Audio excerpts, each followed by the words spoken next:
aka Cameraman ATL.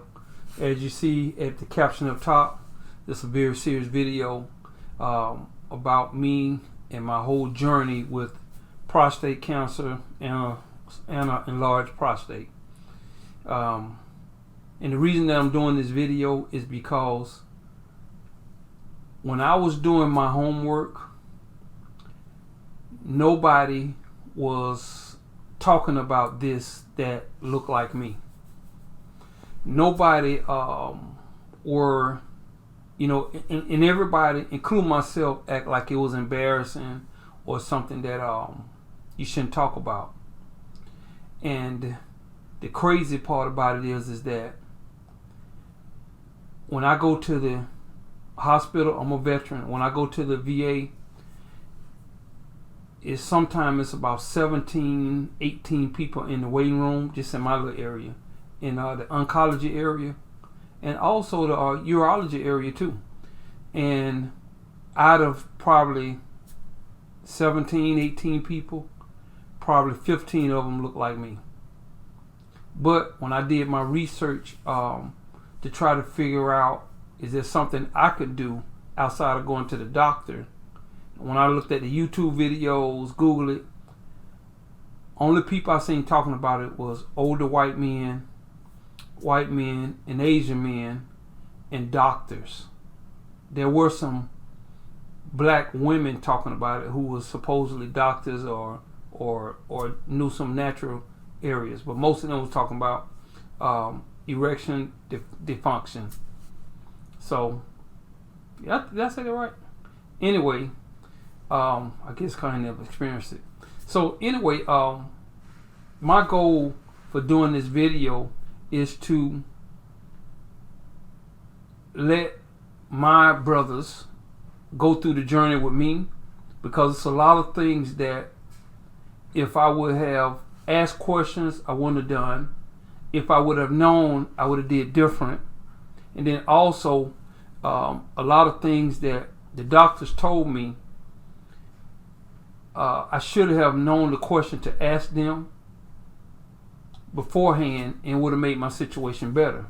I was diagnosed in 2016 with prostate cancer at the age of 47, and then maybe 49.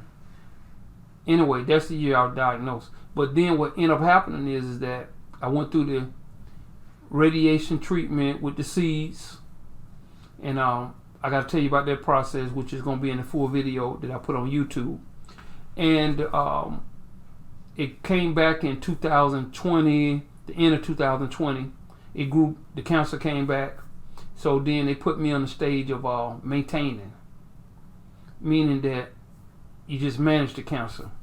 And my question to the doctor was, when he told me that, is that normal? And they said, yes. They say the surgeries, the type of surgery I have, is only like a 50-50 chance that you get it all, or that it don't grow back, because I'm not actually taking the prostate out. I was afraid of losing my manhood, the ability to have sex, so I didn't want to go through that. And plus, I felt like I was too young.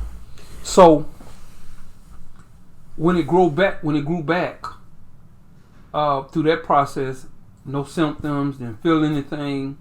I started taking shots, and these are things I'm talking about on a YouTube video, because Instagram only allow you a certain amount of time, and I know they're not going to let me put up a 1 hour video. So the link is going to be in my bio, but I will end by saying that about 2 weeks ago, I really thought that dying would be better than what I was going through. After pissing out blood for about 6 hours, I went to the emergency room. Then when I went to the emergency room, I was there probably another 4 or 5 hours, and every 3-4 minutes, maybe less than that, I was peeing out blood.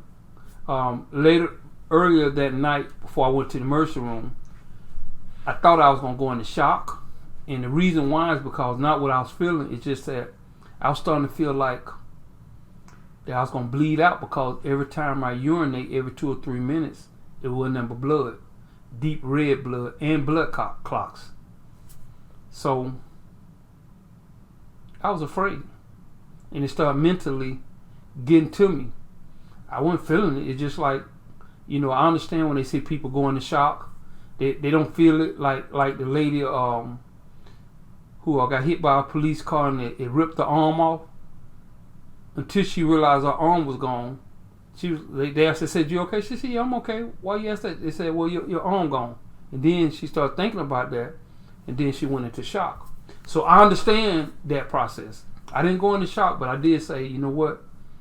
I'm the only one woke right now. Let me keep it together. And then about 5 o'clock that morning, we went to the emergency room, the VA emergency room, and it's crazy. I gotta tell you the story. We had to stop 2 times just so I can pull over and pee, and then I was peeing out blood. So let me tell you what else is crazy. When we started selling these shirts, I didn't ever think that I would be the one saying to myself, it's okay not to be okay, because I'm not okay. I'm much better today, and I got to tell y'all the process. Thank you, Lord.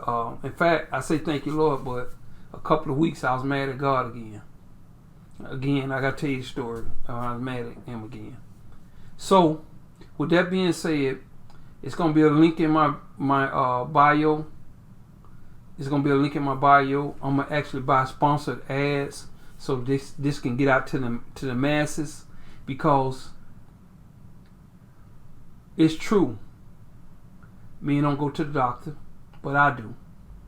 It's true that we embarrassed, like I was before I decided to do this video. It's true that we don't know the questions to ask, because we don't know anybody close to us that could tell us the question to ask. And I'm like an open book. I want everybody to send me messages, any questions you have.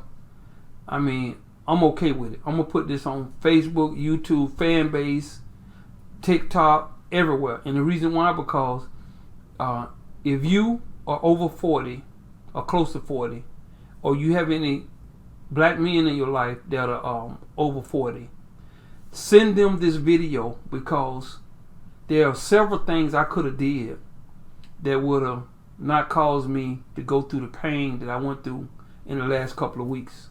I feel better today because of YouTube. It ain't because of the doctors. And I'm going to tell y'all the whole story. So this your boy, the cameraman ATL. It's okay not to be okay. This is true. The crazy part about it is, we first came up with these shirts to give to young people, because so many young people killing each other, so much peer pressure, so much bullying, so many situations, so many young mothers we talk to that feel like they can't go on no more.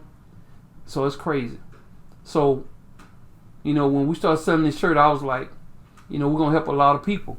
But the truth of the matter is, I'm not okay, but I want to tell you, it's okay not to be okay. And I want y'all to just to hear my journey.